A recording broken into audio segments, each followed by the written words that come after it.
Good day to all of you. My name is Regina Eldaropen, and I will be your teacher in oral communication in context. I hope that everyone is doing good. And before anything else, I would like to congratulate every one of you here in my class for doing good in our first lesson. You know what? That was a good start. And I hope everyone will always have that adrenaline in learning many things in this subject.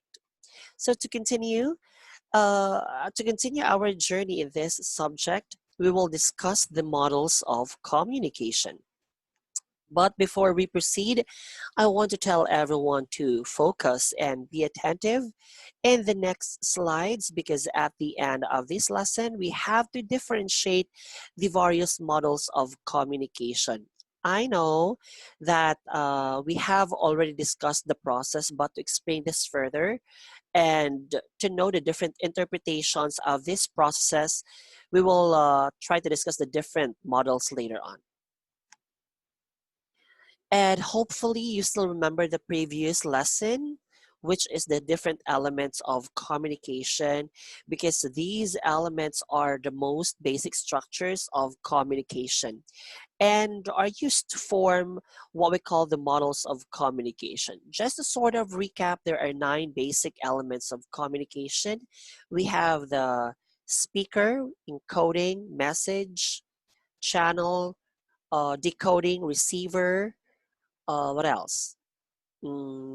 Context, feedback, and of course, barrier. So these are the 9 elements that you should remember because later part will try to apply that in the different models, or this will be applied in the different models. Okay. So to continue the models of communication, actually there are 8 recognized models of communication, and these were discovered by some of the history's most brilliant thinkers. To make it simple, let's break down these 8 models of communication into 3 categories. We have the linear models, interactive models, and lastly, we have the transactional model. Sorry for the typo there. That should be transactional model. Now, what are the differences between these type of models? That's a question, right? Now, let's take a look at the first category. The communication process in linear model is arranged as a very straightforward point of view, showing a direct process of communication. This kind of communication process is akin to an unrequited love, okay?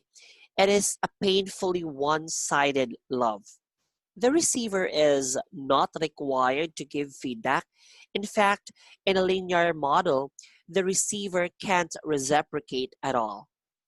This is far from interactive models, which aren't quite so lonely. With interactive models, communication isn't one-sided, but it's a two-way, impersonal process. Now, wait a minute. Aren't the interactive models supposed to be less lonely? How can that be so if they're impersonal? Well, the impersonal nature of the interactive models only means that communication doesn't have a clear label of who is the speaker and who is the receiver. Think of it as 2 or more people in an overlapping conversation. For example, you and your friends just saw each other after a long vacation, like a summer break maybe, and you are all telling your stories at once and listening at the same time. It's often exciting, somewhat chaotic, but still it's effective. That's interactive models. How about transactional models? There's the last category.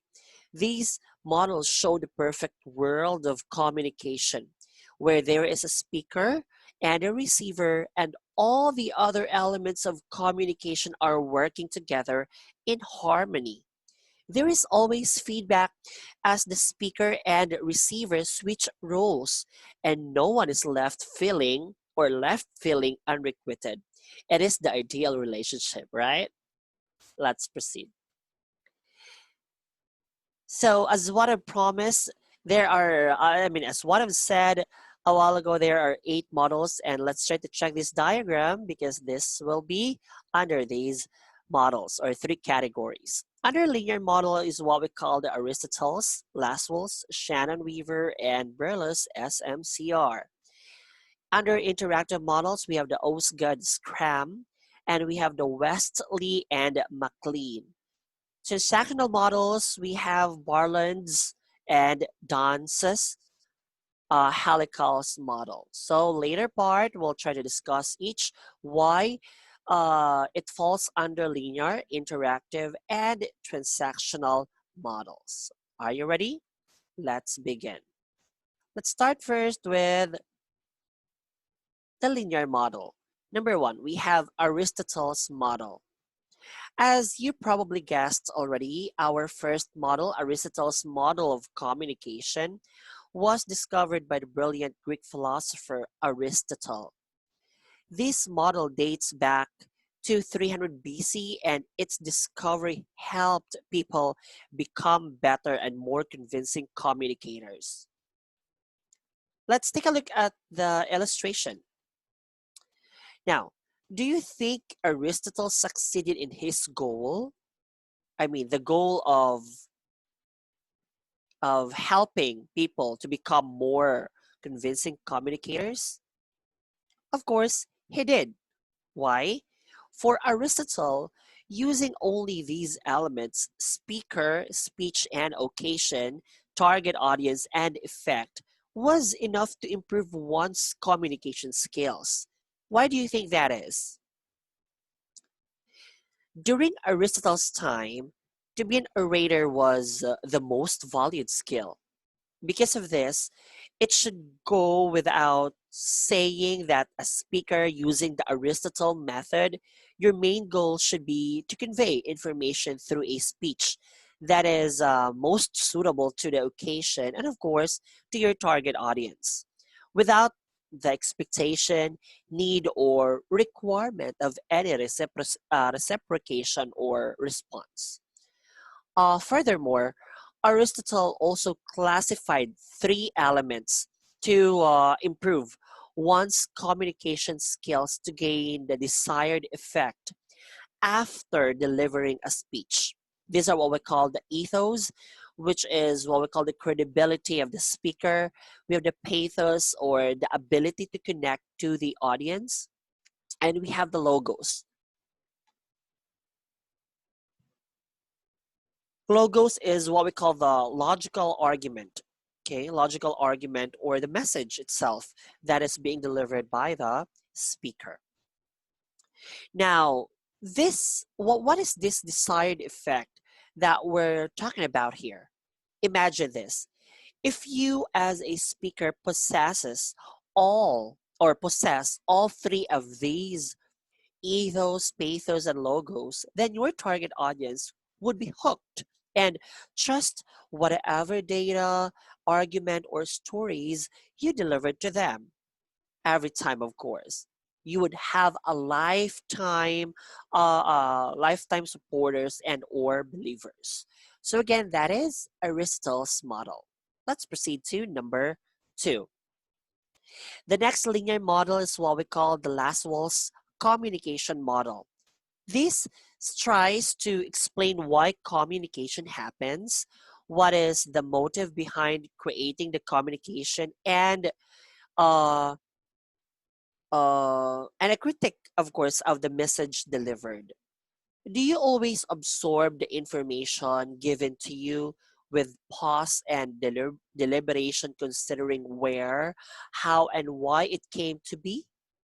Look at Laswell's communication model, and you might get the idea as to why product commercials are proven to be successful. Laswell's model makes you ponder the significance of the communicator. Who is he or she? Then what message is she or he trying to convey? Next is next it makes you question if the kind of medium used by the communicator plays an important role. And lastly, it makes you wonder who the receiver is and what is the effect of the message. Okay? That is Laswell's model. Third underlinear model is what we call a Shannon-Weaver model. Okay, if you try to research the models of about the models of communication, this is one of the popular models of communication. Okay, and again, what is this? The Shannon-Weaver model. As you can see on the picture, and based on the previous lesson, this model is comprised of 5 elements drawn from the 9 elements of communication. These are the sender, encoder, channel, decoder, and receiver. Oh, you may notice that we did not include feedback, even though it's listed at the bottom of this or part of this diagram. Okay. If you recall from earlier, linear models of communication are one-way streets, and it doesn't require any feedback. And yet, here it is. Why do you think that is? What kind of feedback do you think we mean in this model? You know, the existence of feedback in this model is simply a reaction to something that has already occurred. This means the feedback given by the receiver doesn't have anything to directly do with what the speaker is saying, but rather it is a response to the noise intercepted by the channel. Okay? Now, to explain this further, I'd like to give an example. Imagine you are watching your favorite television program, and for some unforeseen reason, the network goes to static and you respond by yelling, "Oh no!" Or in our dialect, "Oy, ano ba ini? Nawara naman ang signal, nawara naman ang ano, cable." Okay? This response of yours is directed at the static of your TV, which is the channel. Okay? Not the program, which is the encoder in that context. In this way, the Shannon-Weaver communication model still meets the requirement of a linear communication model, right? Okay, let's proceed.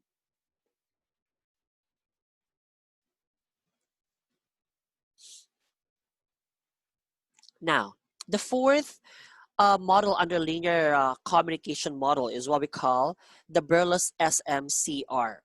As you probably guessed, the SMCR stands for sender, medium, channel, and receiver. Berlus model is comprised of 4 steps. Each step has factors that impact the communications outcome. Take note of the factors listed under each step in this illustration. What do you observe in there? Let me guess. That's right. The factors under the source and the receiver are identical or the same. It is clear that Berle's model accounts for a situation that assumes the source of information has the same background as the receiver of that information. They most certainly are the best of friends. But there's a catch. Whatever message the receiver gets from the source can still be interpreted differently. Why? Well, this is because there are many differing factors contained within the medium, and the receiver might not be familiar with the meaning of each factor. In addition to this, the factors under the channel involve the use of one or more of the 5 senses, and the receiver might have an impairment like visual impaired, hearing impaired, that would prevent him or her from receiving the message and it's entirely resulting in a miscommunication. Do you get the point?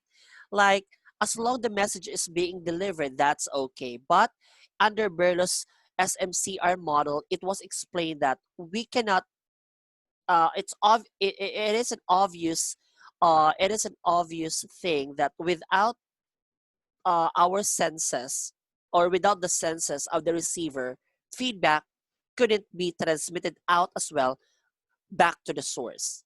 So that's why it falls under the linear model of communication. Get it? Okay. So we're done with the linear communication model. Let's move forward to the interactive model. This is the fifth communication model. We call it the Osgood Scrum model. Do you remember earlier in our discussion what we said about the interactive models and how they differ from linear models? If yes, it's good to hear that you still remember that. Unlike the linear models, interactive models are two-way communication processes. However, as you recall, it is an impersonal communication processes. Do you remember what we meant by an impersonal communication process? Let me explain this to you. An impersonal communication process has no clear label, right? Do you remember that? Yes, has no label of who is the speaker and who is the receiver.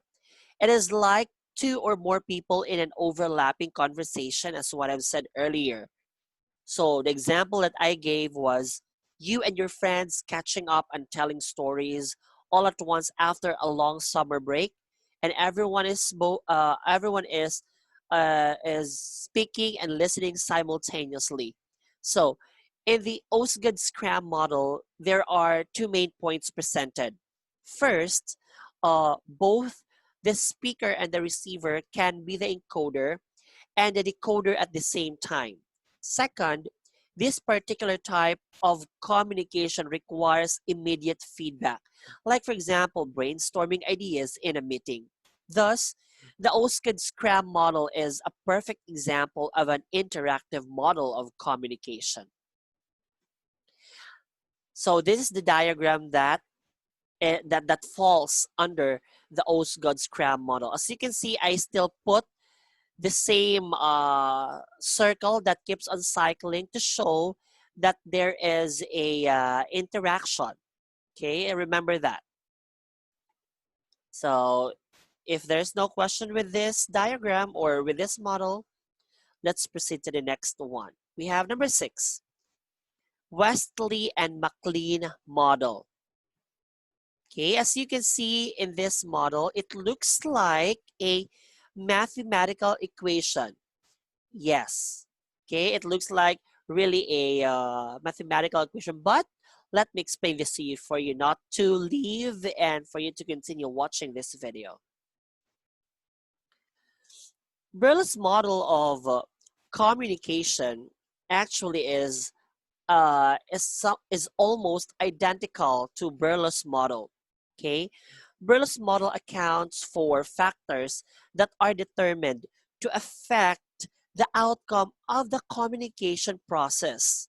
This is similar to Westley and MacLean model, in that factors are recognized and determined to affect communication. However, in the Westley and MacLean model, the focus is primarily on environmental and cultural factors with an additional focus on feedback. Remember a while ago, the focus was, or the thing that hinders the interaction was the senses or the making of full use of senses. But here, it's already the environment and the culture. Okay? As you recall, interactive models tend to have an impersonal communication process. Consider this in relationship to how feedback works in this particular model. Okay, take a look at the picture. It shows two sources of feedback, right? Do you see that? Feedback is there are two sources.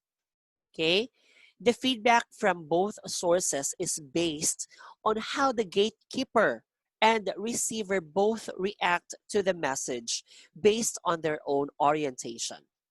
Okay, for example, After reading a novel, an editor sends his feedback to the author, which is the sender. And this feedback mostly contains information such as grammatical corrections, suggestions, or revisions. Then the book is published and is now in the hands of the reader, which is the receiver. Okay? The reader's feedback will mostly contain information such as emotional outbursts or expressions about characters or scenes they liked or hated, or sometimes even their own suggestions as to how they think the story could have been better. Okay? This is the Wesley and McLean model. Okay? Let's proceed. Now, we go to the transactional model of communication, and there's the number 7 and 8. Let's start with number 7. We have the Barland's model. Now, oh wait, do not be confused with the diagram. Don't worry, I'm going to explain that to you. Okay? Our first model here in uh, transactional model of communication focuses on an interpersonal level of communication, which is to say that the receiver is paying close attention to the speaker. A while ago, feedback wasn't emphasized yet, okay? But this time, this model emphasizes the immediate feedback communication, which means that as a receiver, you not only have to listen attentively, but you must also look out for cues from the speaker. These cues include public cues, which are environmental cues, such as finding a cozy spot to talk. We have also private cues, which are a person's personal thoughts and background, such as taking cultural differences into account when speaking to someone from another country. So that is Barland's model. Now last, we have here the Don's helical model. Okay. This type of transactional model explains how we improve our messages over time by utilizing feedback. Okay. So meaning using this feedback uh we use this feedback to have ourselves improve. Okay, for example, every time we communicate or sends a message, we receive various forms of feedback from an assortment of situations and people. We then learn from that feedback, and based on what we've learned, we then alter our communications in the future, just like the helical pattern we see in the picture. This process starts small but grows with each communication. Okay? You start from the bottom, but as you receive feedback from other people, you are growing. So this according to Don's helical model. Okay? So that's it, guys. Those are the various models of communication. So if you do have questions, you can just write, or you can just post your comment down below. Is it right? Down below? Or comment below, comment down, whatever. Now, also, I want you to tell me, please, what have you learned from this video, and tell me what do you want to know more in oral communication so that I can also post another video for this. And this for my students. This is what you call Google Time. But anyway, that's all for today. This has been your friendly online teacher in oral communication, Regine Darapan, saying, raise our flag so high because you are Tatak City High. Class dismissed.